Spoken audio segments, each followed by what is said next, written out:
Okay, so we are welcome to the next lecture for today. I'm going to share my screen now. So this is our fourth lecture in the series of 16 lectures or 16 classes. So we're going to talk briefly on data visualization.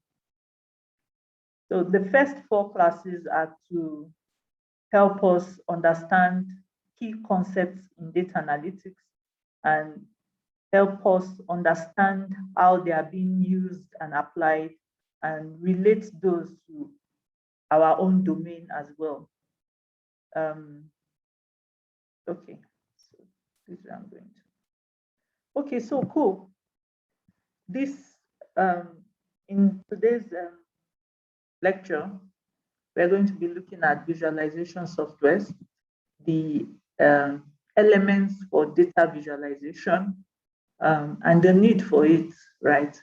Remember, the data visualization is the aspect wherein you communicate your outcome, your insights to your end users or to your decision makers. So it's the same part of all the hard work on data that is being done, right? So it's also a very important aspect of the data analytics process. So we're going to be looking at this content on data visualization and elements that would propel your insights, understanding, and explanation to your clients, and then softwares that can be used for data visualization, and then we'll do a quick demo. Okay, so data visualization also is an interdisciplinary field, right, that deals with summarizing your data. It could come in form of charts, in form of diagrams or pictures, narratives, name it. So, you have some of this in Excel as well. You have charts and graphs, but there are much more powerful data visualization tools that would help to bring your insights to come alive, and be looking at some of those, right? But okay, so data visualization is the point at which you are communicating your insights and is the same aspect of your data analytics process. It's also the last process of the data analytics cycle. So it's something that needs to be handled with care, with keenness, because your insights would be appreciated if it is understood and applied, right? So data visualization is very important, right? So most popular tools for this data visualization are the Tableau or Power BI, but that does not mean that they are the only data visualization tools. They are quite popular in the sense that they easily connect to your data source, right? And that's your analytics data source, and then help you to, generate graphs and charts in a much more fanciful way than you have them in Excel, right? But these days now, people even use things like pictures, infographics to come up with very creative way of presenting their insights or information. And I'm going to show you some examples in the class. So I've just mentioned a few of them, and I underlined the Tableau and Power BI because most times this is what is available in many organizations, right?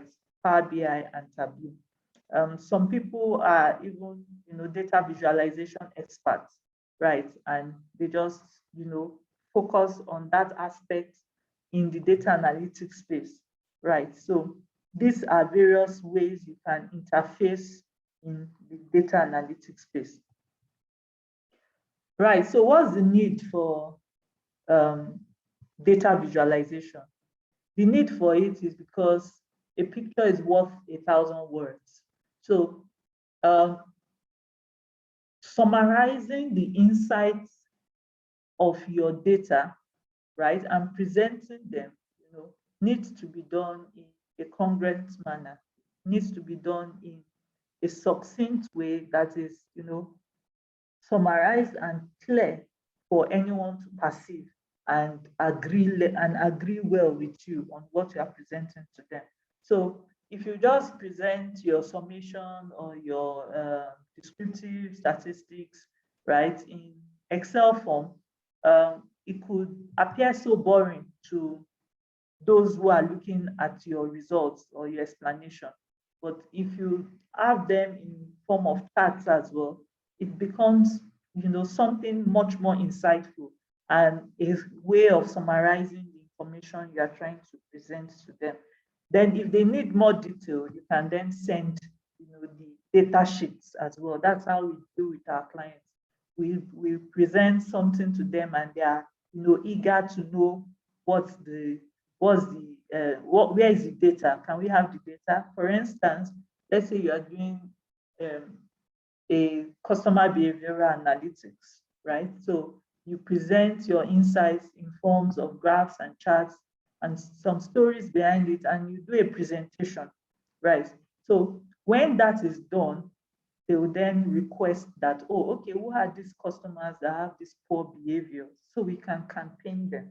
So that becomes a result or an action of that is triggered based on the insights you have been able to provide from the big data, right? And this sort of career is in high demand because people are, interested in those that can help them handle their data and give them insights as to the next actions they should take, right? So these are various ways you can use visualization tools. You can use charts and graphs in them.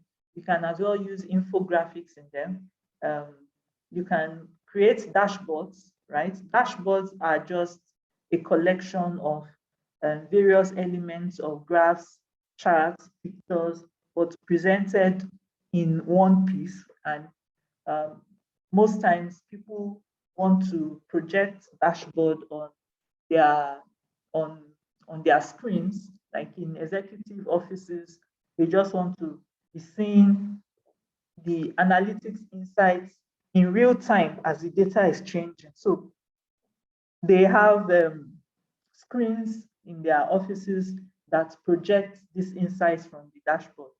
Then you could also do a data presentation or report, and in your presentation you can also garnish it up with interesting stories, right? The stories does not mean that you could in telling your stories, you are explaining your data, and that's where your descriptive analytics comes as handy.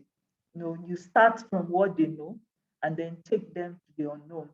So as a data analytics expert who is working with real data, I'm not, there are some people that are analytics expert and they are just on machine data or doing competitions, hackathons and all that. That data too is fine, but looking at those that are working with real data, you need to make interesting insights or innovations from data, right? You need to start from descriptive analytics. You need to be able to tell and convince your participants, your listeners, of data from what they know, right, to what they don't know. And that way, your insights gains more perception and more leverage, and then they are able to make better use of it. Okay, so looking at visualization, there are three key elements, right, that scientists have explained that should be available in your visualization. And these three key elements are data in figures, right? If you're presenting pictures without data, then that will become like a wall picture, or it will just become a picture frame because you are not presenting the insights. The data will tell the insights. So the data is the key element, and that's the reason for the analytics process in the first place, right? Then you're also presenting another key element as narratives, right? I'm going to show you an example of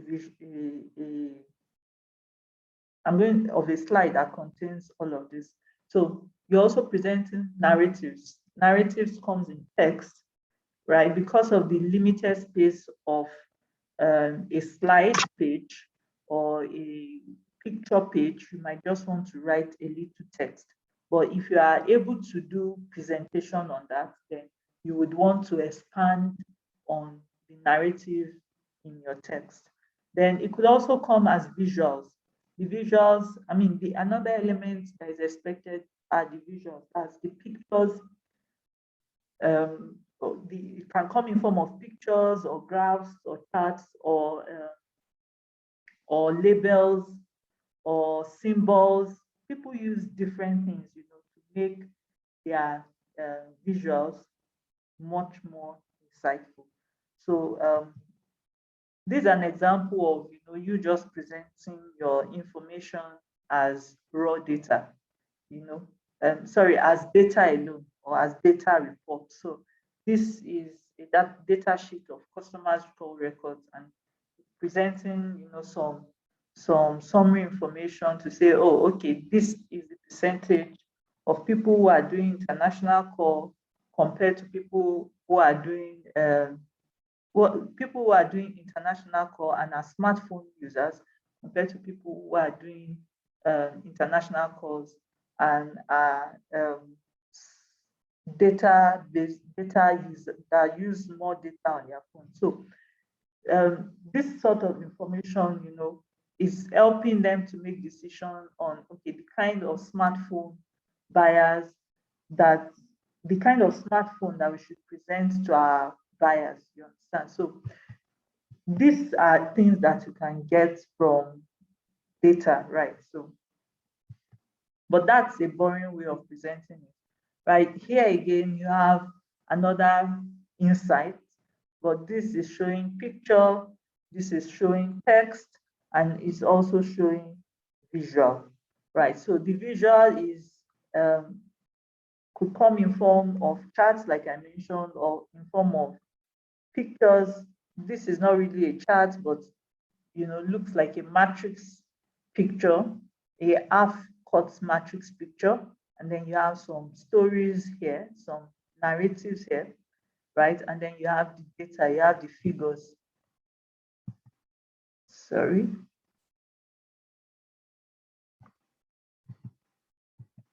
Okay, and then you have the figures in your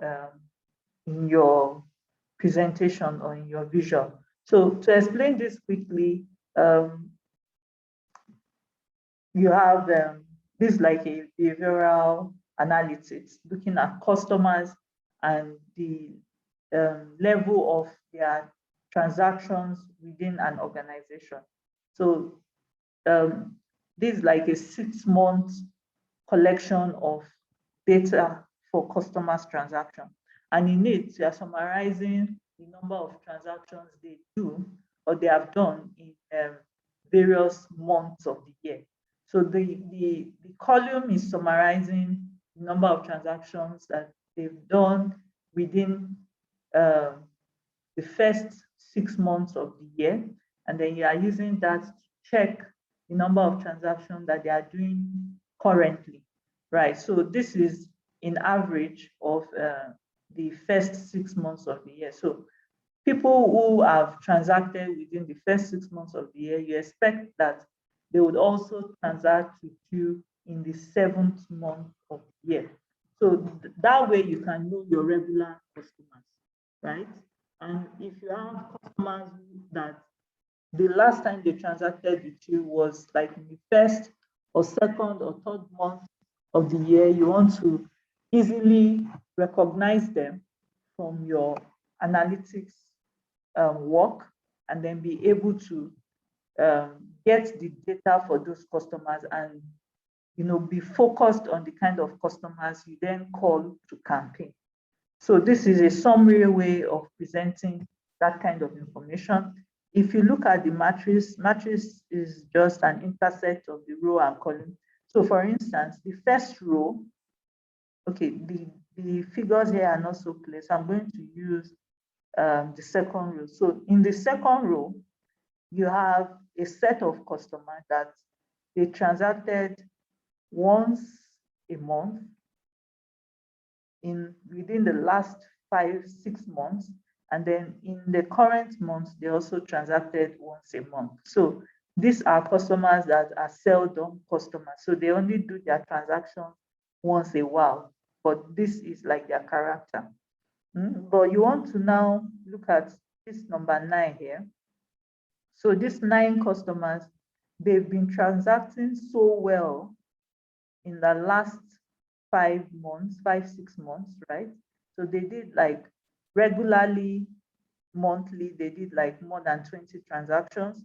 And then in the current month, or in the current month in view, right, they are doing just 1 transaction. So these are the kind of customers that are your good customers, right? But for some reason, they did not do a transaction with you, and they are expected to, maybe the kind of your business is such that your customers should transact with you like every other time. So you want to know who these customers are. So after the presentation, you can then present the list of these customers or those other kind of customers that fall within those kind of brackets, like the 8 here, the 29 here.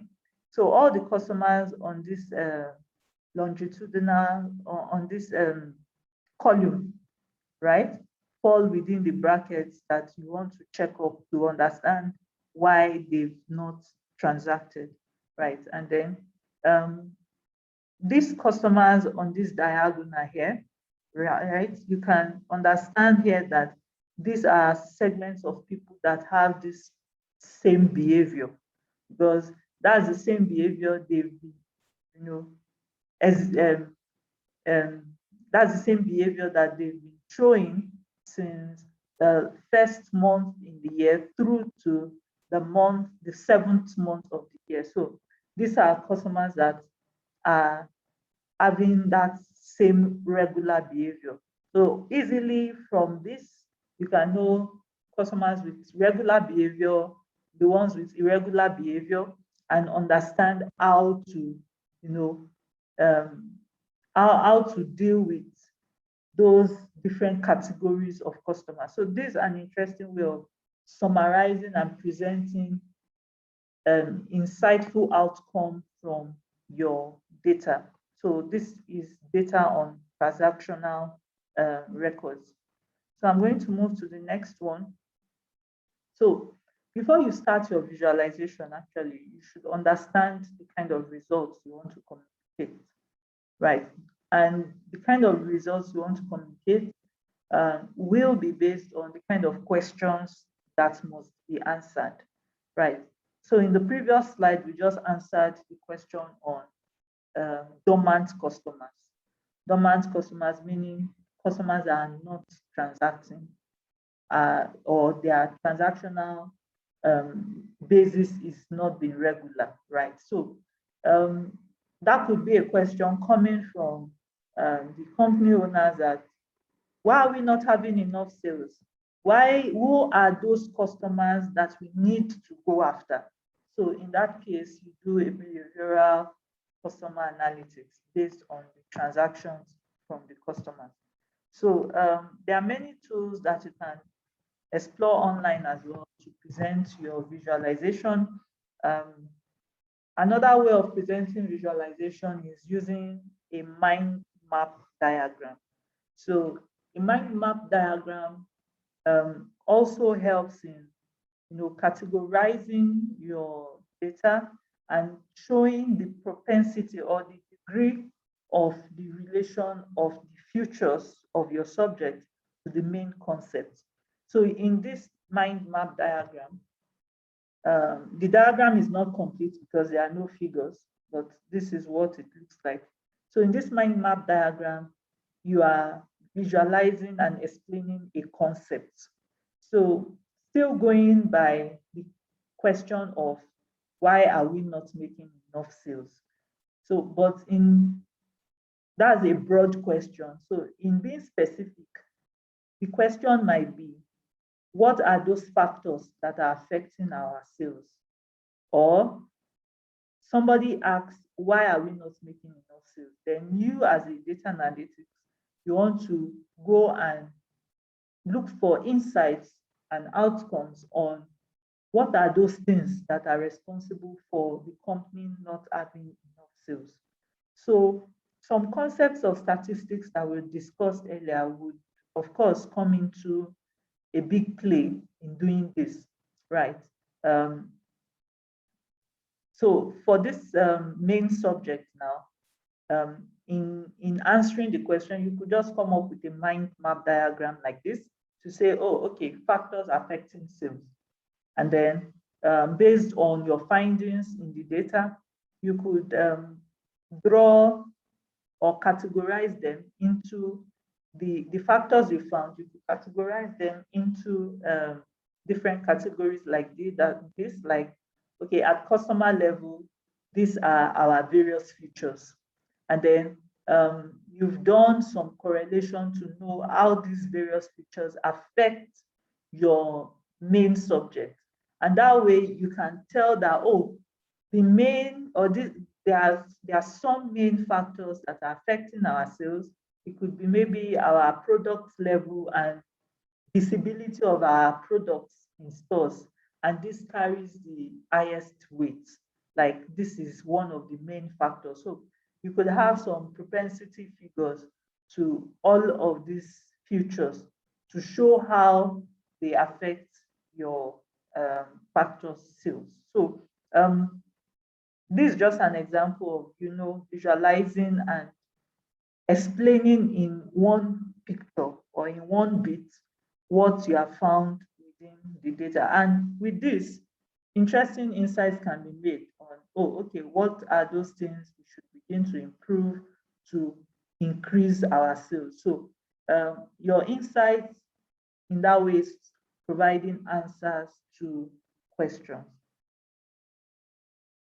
Another one is the dashboard. This is a dashboard, and this is an example of dashboard that you can get from Power BI or Tableau. So in dashboard, like I said earlier, you can have a collection of various charts, graphs, tables, and you can have them in this way, right? And you can see you have figures in them. So these are various ways you can explain insights from your data. You could also have some summary figures somewhere at various points in your charts, in your dashboard. So because Power BI is connecting directly to your database and you created models, you already have the machine learning model in place and all that, it will just, be updating in real time as changes are being made at your database storage level. So dashboards are very, very useful, and they are also very useful in being projected on screens for executive use. You can also use the infographics. So infographics are pictures that have placeholders. So this can be designed by by a computer designer, right? And then in it, they provide placeholders for you.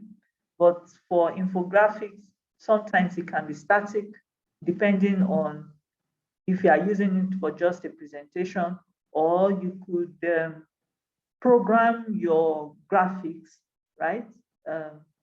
There might not be plugin tools available for such. You might need to work with a computer software-based person to develop some customized infographics for you that have placeholders, such that whenever your data is changing, your model supplies the right data, and then these data figures as well are changing.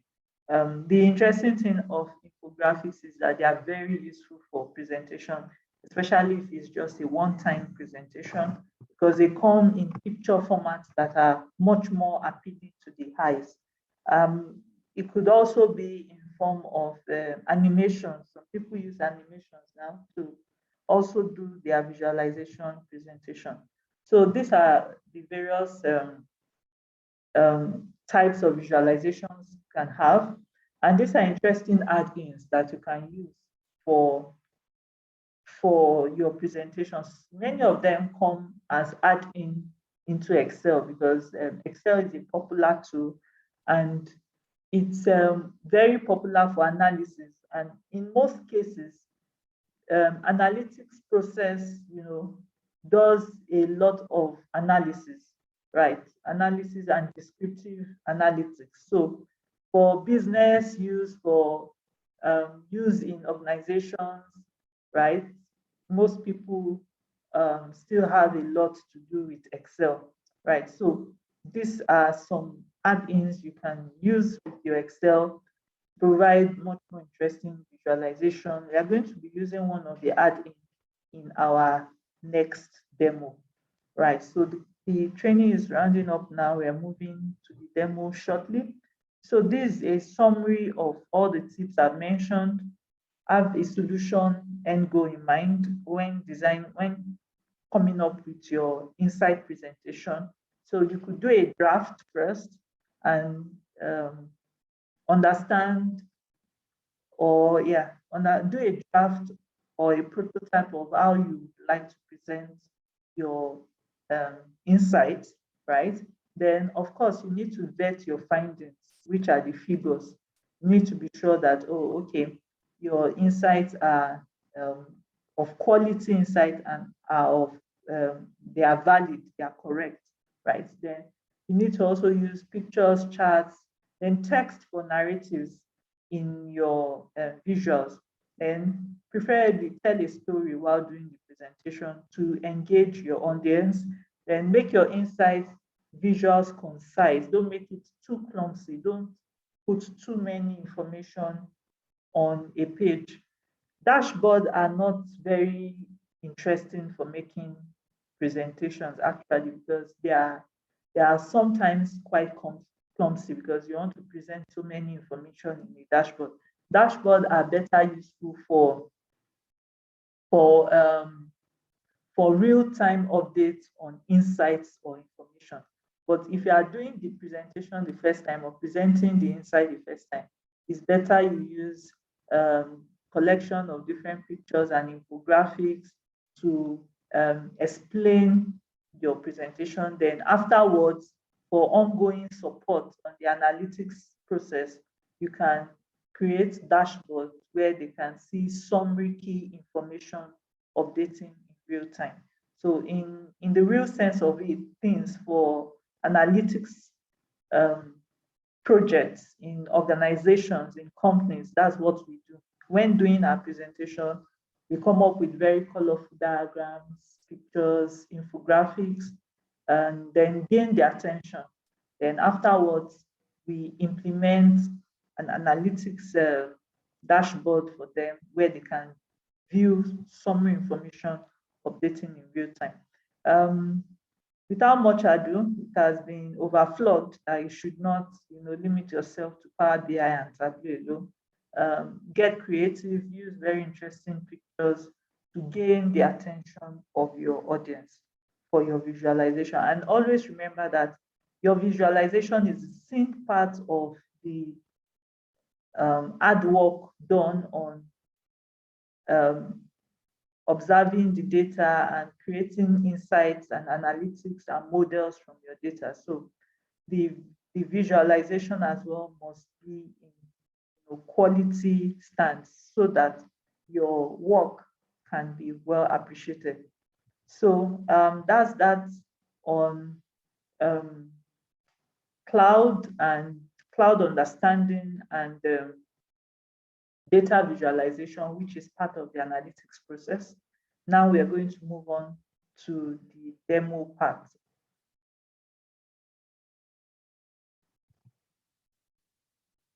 Okay, so in the meantime, are there any questions? You could ask your questions.